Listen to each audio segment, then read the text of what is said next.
Bob Oshai, and I've told you this before, has a saying that if you're on the cutting edge, you're going to get cut. Yeah. So being in the position you're in now, where you've built this practice, you've had this career, you have such wonderful, amazing hands. When you're working with a new technology for the first time, let's say, what's it like when you're used to getting great outcomes and now all of a sudden you're using a product and maybe you're involved in the early trials and the results aren't that great? What would you tell to people who shy away from, let's say, embracing things early and just waiting for other people to vet it out? Like when Charlie Kelman introduced phacoemulsification, right? There were so many people who either were against it or didn't adopt it for many, many years later. So as an early adopter of technology, as someone who's in the battlegrounds, playing around with the latest and helping forge that path forward for the rest of our colleagues in the rest of our field, and ultimately for our patients, how do you have, what's your mindset when you go through that? I think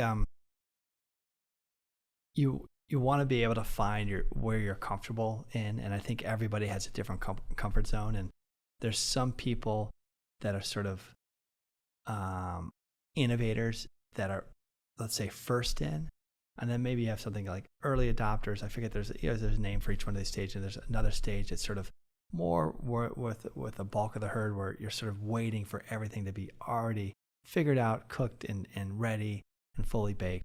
And everybody's going to be, more comfortable in one of those zones. You're going to find whatever you're personally comfortable with. And so I think, and the innovators that are working through sort of have that passion to try to take something that's new and novel and work with it. And they understand that it's not fully figured out yet.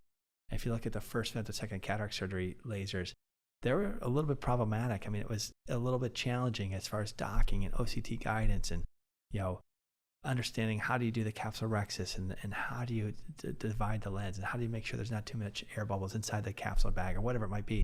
There was a lot to learn. And, the early innovative mindset was comfortable working in that space and working through it versus other people say, you know what,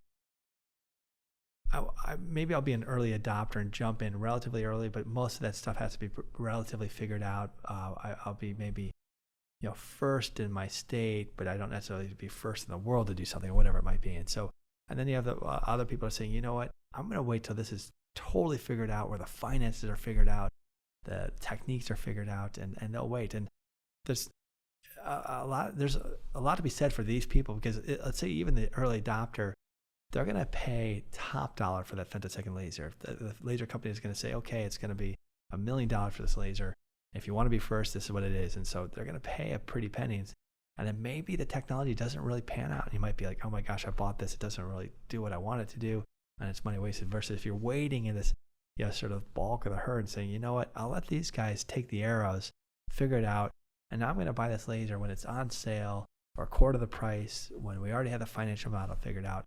And that's great. So I think you just have to find out where you're going to be most comfortable and more or less what drives you forward, and everybody's going to find a different spot to sit in.